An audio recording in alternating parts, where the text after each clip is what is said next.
Um esquema sendo construído em cima de uma agenda para destruir o nosso sistema de ensino, proibindo a igreja de pregar a verdade e, terceiro, desconstruindo os valores. Sejam muito bem-vindos ao canal Vida de Fé. O pastor Cláudio Duarte volta já já, então não saia deste vídeo. Preparar-se para o fim dos tempos é um tema que desperta curiosidade e muitas vezes preocupação entre os cristãos. A Bíblia nos oferece orientações claras sobre como devemos nos preparar para esse período. Hoje nós vamos entender como podemos nos preparar para o fim dos tempos, mas antes gostaria de pedir a vocês que se inscrevam no canal, que ativem as notificações, que curta, comente, compartilhe, porque isso é muito importante para nós e nos ajuda nessa missão de pregar o Evangelho. A primeira coisa que precisamos entender é que o fim dos tempos é um evento certo, mas a data e a hora são desconhecidas. Não adianta tentar saber. Jesus nos alerta em Mateus 24:36. Mas a respeito daquele dia e hora ninguém sabe, nem os anjos do céu, nem o Filho, senão o Pai. Isso nos ensina a viver em constante vigilância e preparação, sem tentar adivinhar quando acontecerá. Para nos prepararmos adequadamente, precisamos viver uma vida de santidade e obediência a Deus e em oração. Em 2 Pedro, no capítulo 3, versos 11 e 12, somos exortados: visto que tudo será assim desfeito, que tipo de pessoas é necessário que vocês sejam? Vivam de maneira santa e piedosa, esperando o dia de Deus e apressando a sua vinda. A santidade é um chamado para todos os cristãos, e viver de maneira piedosa, santa, significa seguir os ensinamentos de Jesus e buscar uma vida que agrada a Deus. A esperança na segunda vida de Cristo é uma fonte de motivação e encorajamento.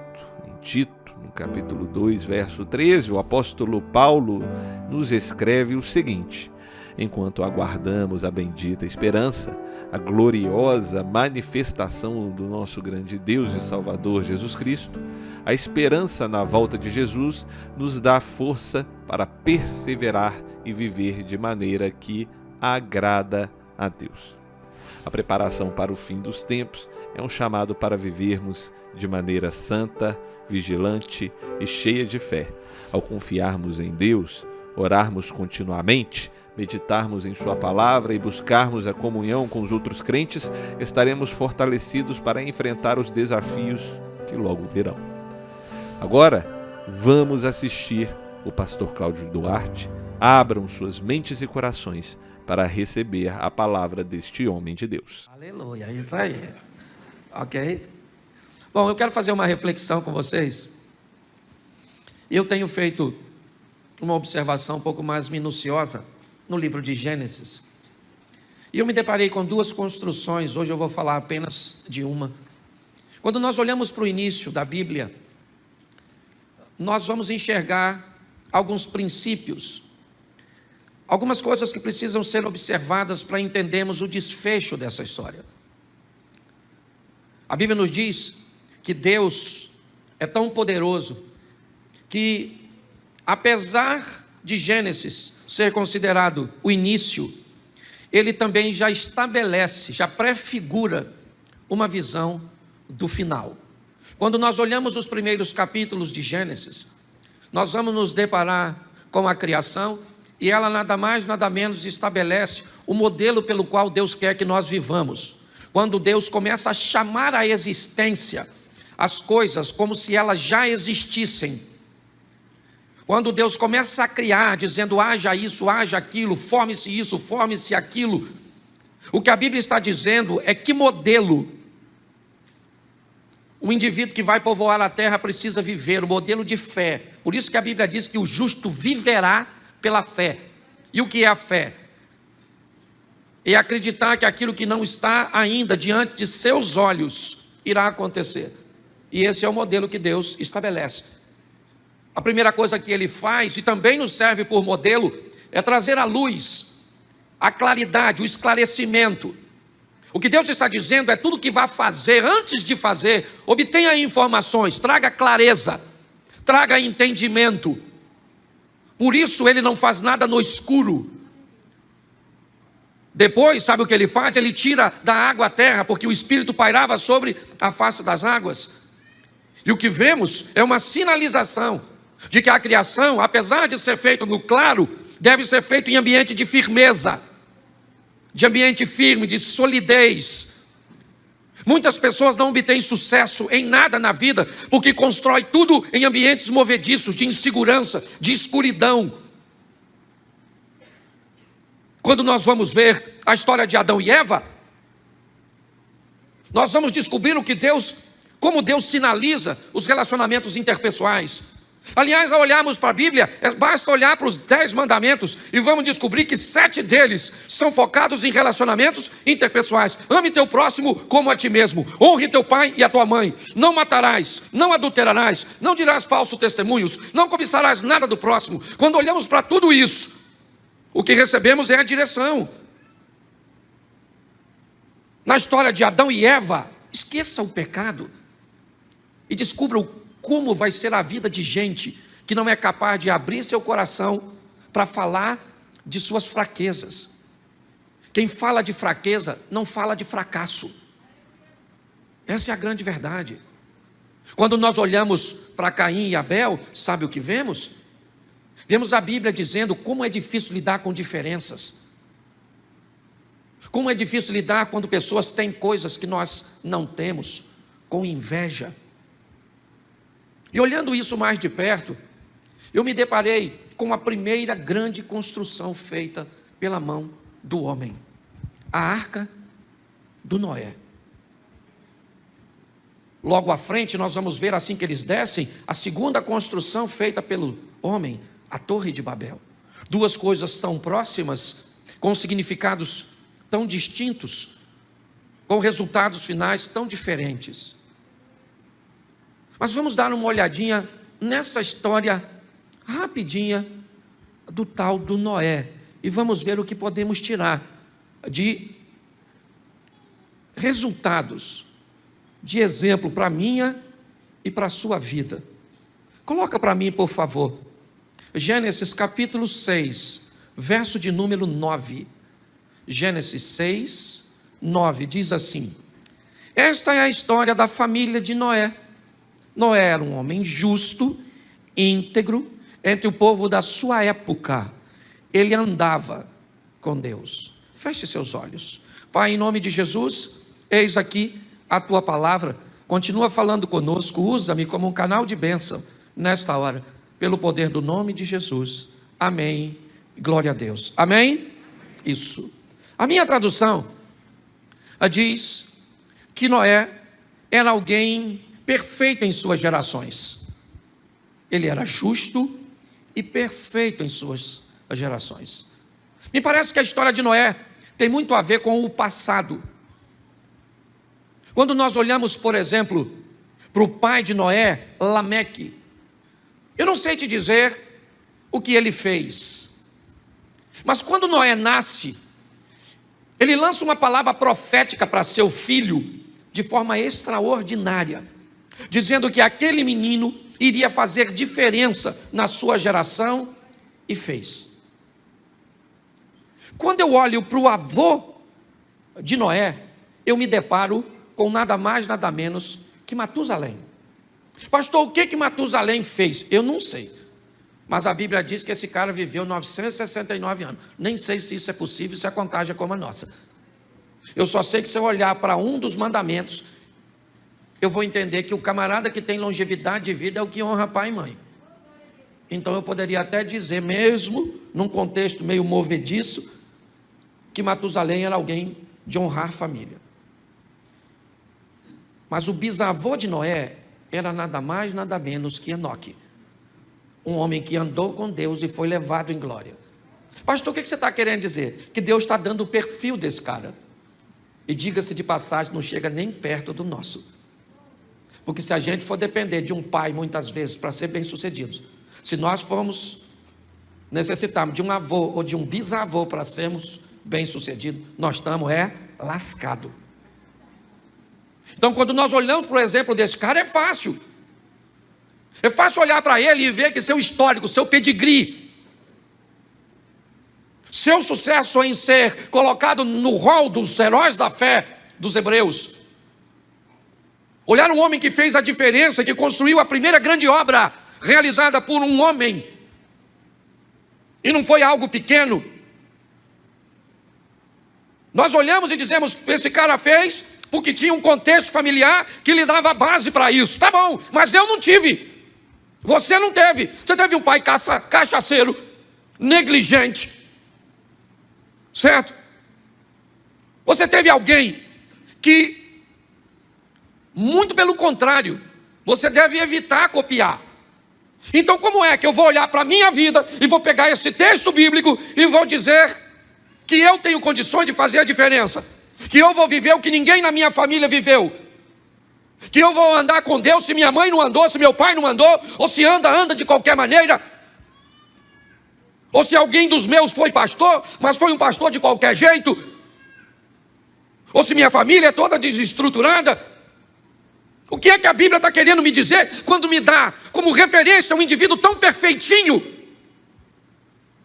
para que eu estabeleça como parâmetro? Por que Noé andava com Deus? É fácil. Porque Lameque andava com Deus, porque Matusalém andava com Deus, porque Enoque andava com Deus. Agora, como é que você vai andar com Deus? Como é que isso vai acontecer com você? Aqui já poderíamos ter uma boa desculpa para justificar nossa superficialidade em relacionamento, nossa imaturidade em sensibilidade. Quando olhamos para esse texto, se não colocá-los da forma correta, nós já vamos achar aqui um excelente limitador para mim e para você. Mas não é disso que eu vim falar. Eu vim falar que não interessa se você tem pedigree ou não. Chegou a sua vez de viver a sua história com Deus. E ela é altamente particular. Então, se você quer se colocar como um produto do meio, tem todo o direito. Só que a Bíblia diz que Noé vivia no meio de uma geração corrompida. Mas ele resolveu se manter. Ah, pastor, mas o senhor mesmo já disse que ele resolveu se manter. Por quê? Porque todo mundo na igreja do Noé era crente pra caramba. Porque os vizinhos do Noé eram crente pra caramba. Porque o Noé estudou no colégio ali, que todo mundo era crente. E eu não. Beleza. E daí? É essa a justificativa que você quer? Então deixa eu te dar um texto bíblico simples para você observar. Observe aí, por gentileza, Romanos 12, 2. Coloque para mim aqui. Romanos capítulo 12, verso 2. E não vos conformeis com este mundo, mas transformai-vos pela renovação do vosso entendimento, para que experimenteis qual seja a boa, agradável e perfeita vontade de... Preste atenção aqui. Você não teve pedigree, mas você tem a palavra de Deus. Você pode até não ter uma família estruturada, mas você tem uma Bíblia que te inspira a viver de uma forma diferenciada. Então pare de criar desculpas de que o seu sucesso tem a ver com coisas que te deixaram de herança, porque uma herança só é sua se você tomar posse. Quando eu olho para a história desse camarada, a primeira coisa que eu vejo é a capacidade que ele tem de lidar com um ambiente hostil, tóxico, difícil. E ele está em todo lugar, irmão. Hoje nós chegamos na igreja onde deveríamos encontrar só gente crente, cheia de Deus, coração solícito, não é? Gente piedosa. É isso que as pessoas esperam quando chegam na igreja. Chega na igreja e lida com uma situação totalmente oposta. Vem para o culto, senta do lado de alguém que não presta atenção, fica no celular. Senta no culto, às vezes você chega aqui, alguém está no WhatsApp, está conversando, fica te encostando. E aí você sai da igreja, meu Deus, vamos para casa. Aí em casa é uma tribulação. Aí vai trabalhar, 2 tribulações. Aí vai para o trânsito, 3 tribulações. Como é que nós vamos ser crentes num ambiente desse? Pare e pense nisso. Muitas pessoas não conseguem sobreviver a esses desafios. E acabam justificando-se, dizendo que o ambiente cujo qual elas estão está corrompido. E isso tem feito com que elas não se posicionem. A história deste homem me inspira a entender que a geração cuja qual ele estava inserido era uma geração pecaminosa.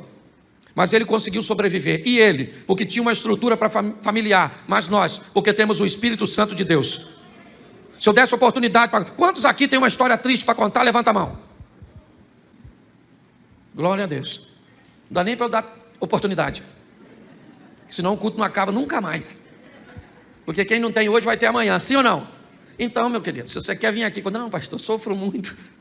Uma dificuldade grandiosa. Isso aí é para todo mundo, meu filho. Você tem que sobreviver a isso.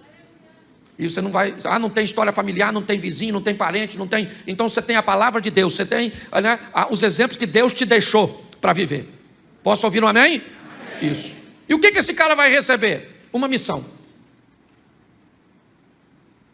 Qual é a proposta de Deus para Noé? Verso 14.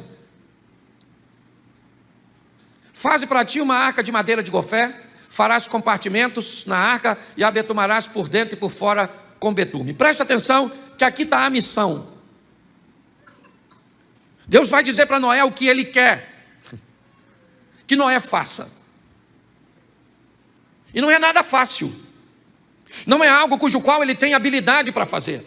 Ele não tem expertise. Noé é um agricultor. O que ele está acostumado a lidar com plantio. É aquilo que ele sabe fazer. E um belo dia Deus aparece para ele e diz para ele: olha, Noé, eu preciso que você faça uma arca de madeira, porque eu vou trazer um grande dilúvio que vai inundar a terra. A sua missão é essa. Você vai construir isso. Mas como é que eu vou fazer? O Senhor está me pedindo algo impossível. Quando nós formos olhar mais à frente a história da Torre de Babel, não hoje, nós vamos ver que havia muita gente para construir, que tecnologia e que conhecimento já fazia parte do povo no que diz respeito àquilo. Mas a probabilidade de Noé ter sucesso nesse empreendimento é pequena demais. Mas o sucesso de Noé, é isso que eu quero que você entenda. O seu e o meu sucesso tem a ver com o aval de Deus. Você vai precisar de talento, vai precisar de conhecimento, vai precisar de muita coisa. Mas saiba de uma coisa, o mais importante é se Deus está contigo. Porque se Deus estiver com você, querido, se Deus é por nós, quem será contra? Descubra a sua missão. Ah, pastor, agora o senhor complicou. Porque a missão do Noé é construir uma arca. Qual o propósito dessa missão? Salvação. O propósito é salvação. E qual é a missão? Construir um local para que essas pessoas sejam salvas. Então deixa eu falar uma coisa que é universal. Se você não sabe a sua missão, eu vou te mostrar o que a Bíblia diz a respeito. Coloca para mim Marcos 16:15, por favor. E disse-lhes: ide por todo mundo, pregar o evangelho a toda. Essa é a missão de todos nós. Ah, pastor, mas eu não sei pregar. Não pregue, viva. Vá para perto das pessoas com estilo de vida, cujo qual as pessoas olhem para você e digam: nossa, sua vida me inspira. É agradável estar perto de você. Quando você chega, as coisas ficam mais leves, mais diferentes. Às vezes as pessoas dizem: eu não sei explicar, mas a sua chegada muda todo o ambiente. O que é isso? São pessoas que cumprem a sua missão. Muitas das vezes, o lugar mais disputado na igreja é um local de frente ao microfone, de frente ao instrumento, o altar. Eu não sei que cultura nós aprendemos isso, mas segundo a Bíblia, quem oferece o culto é a igreja, e quem ajuda a igreja a oferecer o culto somos nós. O mais engraçado é que nós, que na verdade somos auxiliares do culto, que pregamos, que cantamos, que tocamos, que removemos oferta, muitas vezes nos achamos os mais importantes da história. Eu queria perguntar para você: você é tão importante que faria algum sentido eu estar falando aqui se tu não tivesse sentado aí? Você é tão importante que tem muita gente que prega que não gosta de pregar para pouca gente. Muita gente que canta que não gosta de cantar para muita gente. Você lidera o Manhã com Deus. Tem 60, 70, 100 pessoas. É qualquer músico que vem? É qualquer pregador que vem? É nada. Porque você é importante demais. Essa é a grande verdade. A nossa missão é falar para os outros o quê? Que Jesus está voltando, que tem um lugar para ele ser salvo. E você não precisa de microfone para isso. Ah, pastor, eu tenho vergonha de falar que Jesus salva, então fala que o diabo carrega. É a mesma coisa. Aí ele vai falar, mas eu não quero que o diabo me leve. Aí você diz, aí Jesus salva. Começa pela parte mais difícil.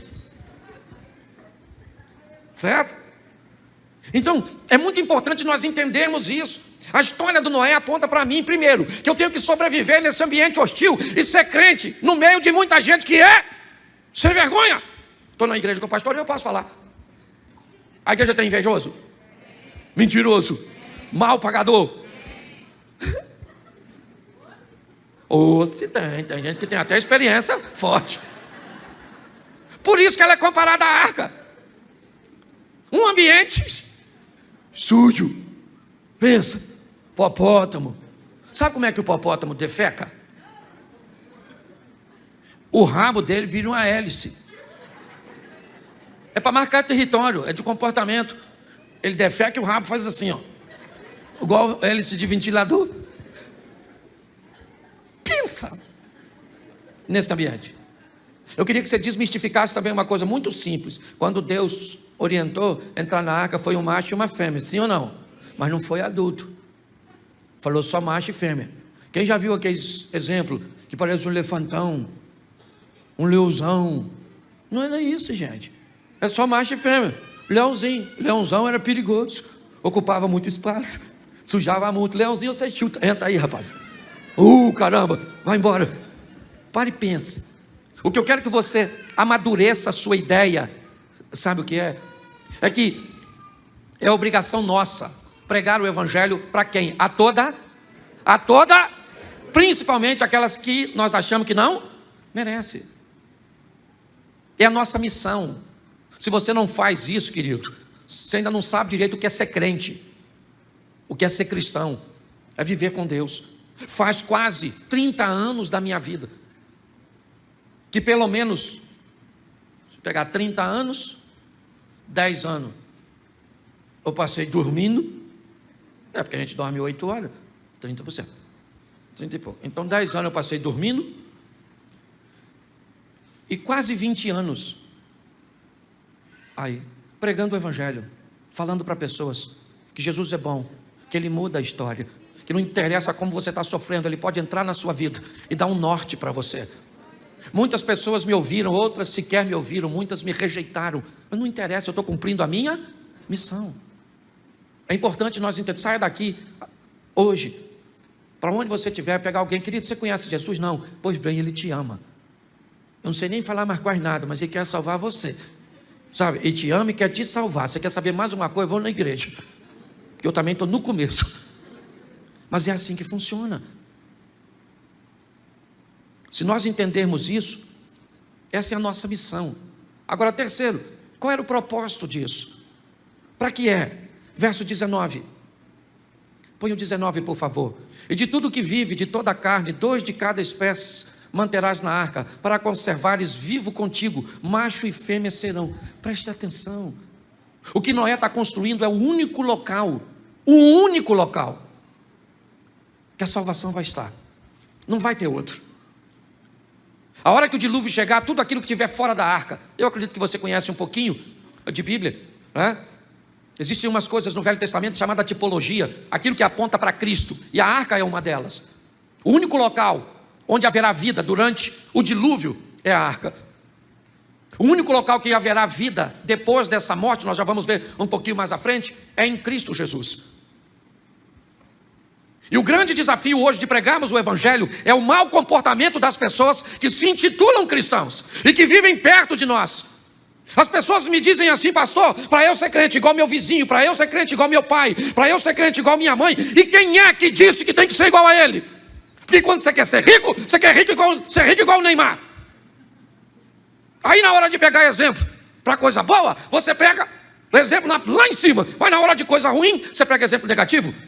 Na igreja está cheio de gente crente, cheio de gente vivendo o extraordinário de Deus, cheio de gente, cheio do Espírito Santo de Deus. Mas nossos olhos parecem, eu como pastor, Eu tenho muitos pastores amigos experientes, e às vezes eu vou falar com eles, eles falam assim: Cláudio, pare de olhar na igreja para pessoas com poucos resultados, para gente que está ruim. Para ela você continua pregando, mas olha para o cara que está trabalhando, olha para o cara que está mudando de vida, olha para o cara que está indo para frente, que é isso que vai te animar. Olhe na igreja para quem está vivendo o incrível, extraordinário, sensacional, para a gente que está cheio de Deus, que está mudando de vida. Porque não tem outro lugar, irmão. Isso não é conversa fiada. Não tem, sabe, outro lugar para que sejamos salvos. É somente a arca, é somente Cristo. Nosso propósito é apontar para Ele, porque Ele é o único e suficiente Salvador. Me perdoe, os católicos, Maria não leva ninguém para o céu. Me perdoa os espíritas, não vai voltar de novo. Hebreus 9, 27, ao homem está determinado a morrer apenas uma vez, vindo depois da morte o juízo. O único local que nós vamos achar o direito de vida eterna é Jesus Cristo de Nazaré. É assim que funciona. Pastor, eu não acredito nisso, então peça a Ele para enviar o Espírito de Deus para a sua mente, para que você acredite, porque não é conversa fiada. Olhe para isso de uma forma mais intensa. O propósito disso, da igreja, é fazer com que pessoas vivam para sempre com Deus. Porque Romanos, coloca aí 3:23. Porque todos pecaram e destituídos estão da glória de... Todos pecaram. E esse todos inclui você. Ah, pastor, mas eu nunca matei. Eu só minto. Mas eu também não matei. Eu falo isso aqui, tem gente que tem um orgulho do pecado pelo qual vai para o inferno. Não, igual o Covid está fazendo uma coisa que dá bastante, por exemplo. Quando alguém morre hoje, sabe o que você fala?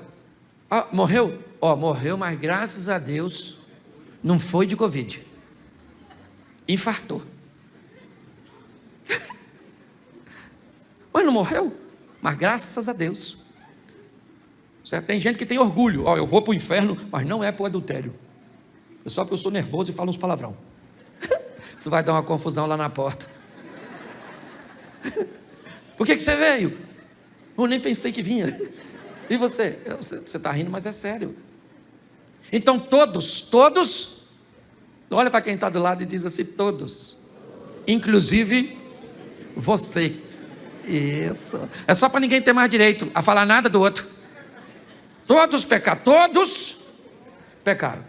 Certo? Ah, pastor, mas tem esse negócio de vida eterna mesmo? Bom, Lucas 16, 19. Vamos ver o que a Bíblia diz. Ora, havia um homem rico que se vestia de púrpura e linho finíssimo e vivia todos os dias regalada e esplendidamente. Verso seguinte. Põe o próximo. Havia também um certo mendigo chamado Lázaro, que jazia cheio de chagas à porta daquele. Presta atenção. Aqui nós temos dois indivíduos. Isso é só para exemplificar. Eu quero que você pegue a mensagem. Tinha quantas pessoas aqui? Quantas? Duas. Aqui figura um rico e um pobre, mas Jesus já vai desmistificar isso, certo? Lá em Lucas 19, onde ele entra na casa de um milionário chamado Zaqueu e diz: hoje salvação chegou a esta. Então a história aqui não tem a ver com que rico vai para o inferno e pobre vai para o céu. Não é dinheiro que leva para o céu, meu filho. Então desmistifica isso. Eu me orgulho de ser pobre. Vai ficar decepcionado quando chegar no céu. Rua de ouro, vai caçar lama e não vai ter. Aí você vai perguntar: onde é a roça daqui? Tem gente que nem tem que ir para o inferno mesmo. Tem uma turma que tem que ir. Sério. Oh, Jesus, tem misericórdia. Certo? Então aqui tem dois homens. Amém? Verso 22. E aconteceu que o mendigo morreu. Quem morreu? E ele foi levado pelos anjos ao seio de... E morreu também? E foi? Quem é que morreu? Os dois, o rico e o... Porque a morte não tem um troço mais democrático que morte. Pensa numa democracia. A morte só mata pobre? Que nada. A morte só mata rico? Só mata culto? Não, a morte morre, todo mundo morre. É um privilégio que todo mundo tem. Ah, eu não consigo morrer. Fica tranquilo, menino. Tem dinheiro, queria morrer, não queria morrer, morre assim mesmo. Tem gente que está mandando congelar o corpo. para ver se vive de novo daqui a 200 anos. Quer ser primo do Highlander.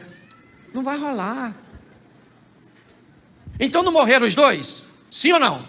E agora? Preste atenção. O texto vai dizer que todo mundo morre. E agora, o desfecho dessa história, eu não vou ler tudo, mas é de uma forma mais objetiva. Um no inferno e o outro no céu. Um no inferno e o outro no... A Bíblia diz que um está no seio de Abraão, o outro foi sepultado, está lá no Hades. A representação é céu e inferno. A Bíblia está dizendo que tem céu e inferno? Sim ou não? Sim ou não? Mas tem algumas pessoas que acham que não. Aí eu te pergunto, você acredita nas pessoas, no seu professor de filosofia? No documentário Alienígenas do Passado? No Lúcifer? Seriado? Quem é que assiste Lúcifer? Levanta a mão, você pode levantar, que aqui a gente não... Isso, legal aí, ó. Lúcifer.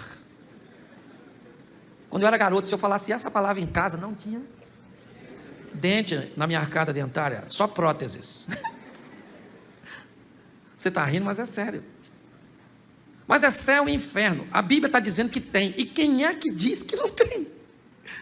Às vezes é alguém que sabe mais que a Bíblia. Apocalipse capítulo 2, verso 11. Coloca aí. Quem tem ouvidos, o que o Espírito diz, ao que vencer, não sofrerá o dano, não receberá o dano da... Preste atenção. Rico e Lázaro, os dois estão vivos, ok? Os dois morreram a primeira morte, sim ou não? A palavra morte está totalmente associada com separação. Porque o indivíduo morre, porque o espírito sai dele. Quando o espírito abandona um corpo, este corpo perde a vida. Todo o seu sistema de eletricidade, que faz o cérebro funcionar, o coração bater, ele se ausenta. Então, quando o espírito se separa do corpo, o corpo morre. E o que acontece com o corpo? Volta para... Mas entre corpo e espírito tem uma coisa chamada... E o que foi para o inferno e para o céu foi a alma do rico e a alma do Lázaro. Pastor, onde é que está o dano da segunda morte? Se a primeira é a separação do espírito do corpo, a segunda é a separação da alma de Deus. O que a Bíblia está dizendo é que a minha alma corre o risco de se separar de Deus, de ir para onde? Para o inferno. Pastor, há muito tempo que eu não escuto uma mensagem dessa, e nem esperava ouvir isso do senhor. Pois é, querido, eu estou preocupado, porque nós estamos com a igreja lotada, mas me parece que o céu vai ficar basicamente vazio, porque o povo está fazendo o que quer, vivendo de qualquer jeito. Aí vem para a igreja porque eu sou engraçadinho, acha que eu vou dar moleza. Querido, cuidado, que o Satanás está aí.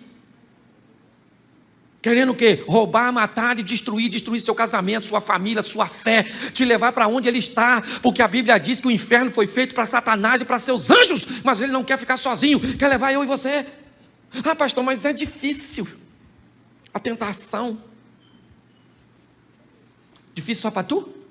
Você acha que é só você que gosta de ouvir uma vergonhice? Olhar para um lugar proibido, passar a mão no lugar. É o que eu falo aqui na igreja. Antes de casar pode fazer sexo? Não pode não? Mas a pessoa quer fazer? E depois que casa pode? As pessoas querem fazer?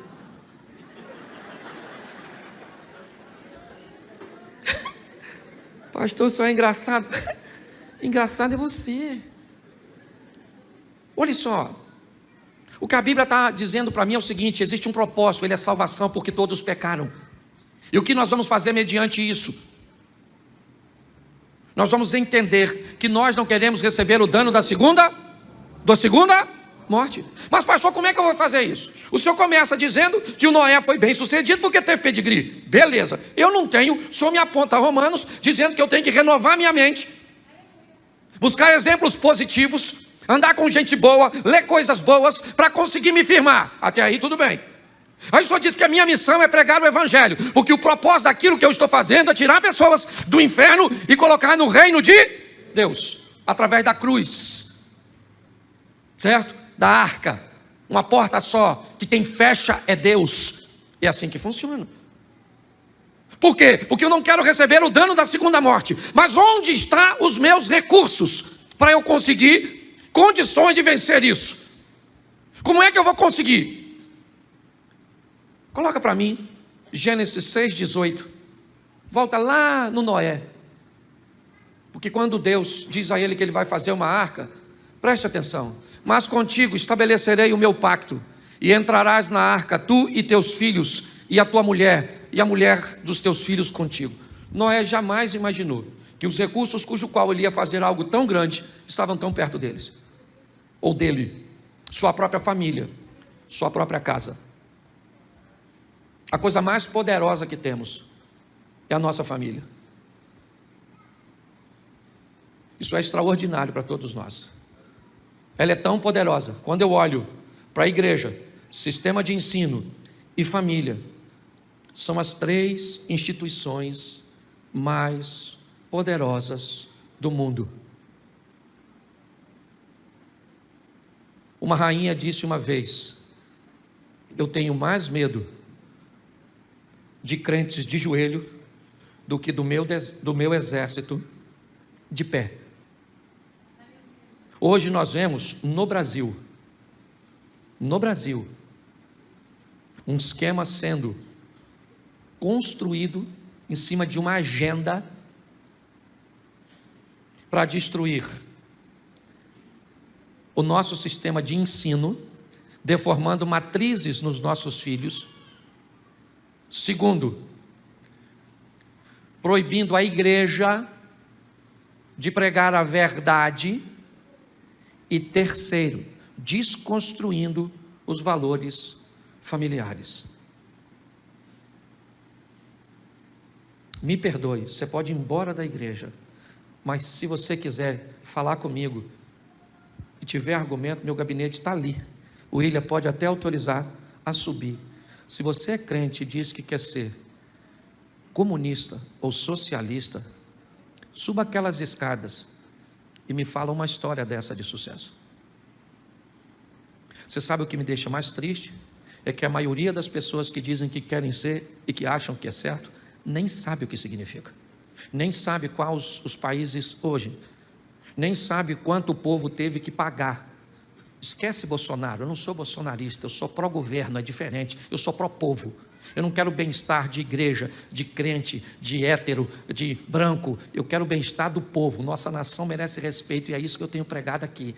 É assim que funciona. Mas nós temos que entender o valor da família, o valor da igreja, o valor do nosso sistema de ensino. E como é que eu vou combater tudo isso? Com a Bíblia, é verdade. Com conhecimentos gerais, eu tenho que saber o que está acontecendo. Um povo alienado, que não sabe quase nada, lê muito sobre o pouco e fala muito sobre o pouco que lê. E o Espírito Santo de Deus, nós precisamos disso, de Bíblia, de conhecimento bíblico, sabe? Conhecimento bíblico, meu Deus. Uma vez um garoto falou comigo assim: pastor, eu quero fazer uma tatuagem. E eu falei: por quê? Olha o argumento, não esquece a tatuagem. Tatuagem não é pecado, eu só acho que tatuagem é coisa de gente que devia morrer novo. Esse é o meu... O que será tatuagem? Eu falei: tatuagem é gente que devia morrer assim com 30 anos. Por quê? Porque quando vai ficar velho, eu vi uma rosa esses dias nas costas de uma velha, eu achei que botaram inseticida. Eu falei: alguém espirrou um spray de inseticida, mas assim já, as pétalas aqui nas costas da dona. Então não tem nada contra a tatuagem, eu não faria porque eu não estou afim de morrer cedo. Sabe, as pessoas fazem assim, mas eu acho que é até bonito, sim ou não? Mas na pessoa quando tem um braço maneiro, umas coisas maneiras, né? Tem gente que faz numas partes para ninguém ver, aí é maneiro, que só ela vê, fica velha, ninguém vê. Fica no oculto, do escondido, do profundo, é na verdade. Mas esquece, não estou condenando aqui, eu não estou condenando não, ok? Até porque eu não tenho nem texto bíblico para isso, eu estou só dando um exemplo. Mas um garoto foi e falou comigo que fez uma tatuagem, ele achava que era pecado, e ele me disse que tinha feito porque Jesus tinha tatuagem. E aí eu queria saber a profundidade do conhecimento teológico do irmãozinho. E ele me disse que a Bíblia diz que ele tinha na coxa escrito Rei dos Reis e Senhor dos Senhores, e eu disse para ele que também esse indivíduo da coxa escrita tinha cabelo branco, olho de fogo e uma espada saindo da boca. Por que é que ele não fez os outros 3? E ele começou a rir. Conhecimento bíblico nos faz entender que o que estamos fazendo primeiro não é pecado ou é pecado. E quando alguém vier com a historinha para nos confundir a nossa mente, nós temos conhecimento bíblico. Nós precisamos de uma igreja que leia a Bíblia. Quem aqui lê a Bíblia? Glória a Deus. Quem aqui já faz mais de um ano que não toca na Bíblia? Levanta a mão, por gentileza. Aqui ninguém para isso aí. Tem gente. E vocês que levantaram a mão não estão sozinhos, não. Tem um montão de gente que nem levantou a mão, porque passa de um ano. Que eu nem perguntei isso. Nós vamos precisar, querido, sabe que é de conhecimento bíblico, a batalha, certo, no monte da tentação, lá próximo a Jericó, entre Jesus e Satanás, conhecimento bíblico. O diabo vai tentar te convencer. A ausência do conhecimento leva você e a mim à escuridão. Nós vamos precisar de conhecimentos gerais para conhecer a história, o que já passou, ter um entendimento para não repetirmos os males do passado. Então não é só ler a Bíblia, não, tem que ler boa literatura, escutar gente boa, se instruir. Posso ouvir um amém da igreja? Isso! Povo alienado, às vezes que fica lá, ó. Não pode usar calça comprida, por quê? Mulher não pode cortar o cabelo. Vai para a África. Vai, aquele cantinho da África. Fala para uma mulher daquela não cortar o cabelo. Lá não tem um shampoo, não tem um... É só questão de tempo, pensa. Não, só não pode ser crente. Ah, mas lá pode cortar, aqui não pode. Por quê? Porque lá não é pecado, aqui é. Me dá um nervoso quando eu vejo essas histórias. Então vai ler a Bíblia, vai estudar, vai conhecer. E pastor, e mais o que eu preciso? Você precisa de uma intimidade com o Espírito Santo. Pastor, mas eu não enxergo ele. Você também não enxerga a eletricidade? Mas enfia o dedo na tomada? Ah, mas cadê a eletricidade que está lá? Então dobra seu joelho e fala para o Espírito Santo: Espírito Santo, você existe mesmo? Eu estou na igreja há tanto tempo, escuto falar de você. Vejo nada. O povo canta no arrepio, o povo prega no arrepio. Eu não choro. Eu olho para o outro chorando e eu me dá vontade de chorar de raiva, que eu não sinto nada, e eu não vejo nada, eu não falo. Mas se revela para mim. Eu quero ter intimidade, eu quero andar próximo. Vamos viver uma vida realista, porque Jesus está voltando, meu filho. Aliás, eu acho que ele já saiu de lá. Já está chegando. Entendeu? Já a trombeta vai tocar. E aí, ó, Claudinho, ó. Cadê o pastor Cláudio? Vem no culto, não. Por quê? Jesus levou. Ah, mas nós ficamos? Então vamos fazer o culto nós. Certo? E aí? O que você achou do vídeo? Diz aí nos comentários. Se você chegou até aqui e ainda não se inscreveu, inscreva-se e ative as notificações para não perder nenhum conteúdo que nós postarmos aqui no canal. Se você tem algum pedido de oração ou precisa de alguma ajuda, digite aí também nos comentários. Faremos questão de orar por você e também toda esta comunidade de apoio certamente orará por sua necessidade. Que Deus te abençoe. Até breve.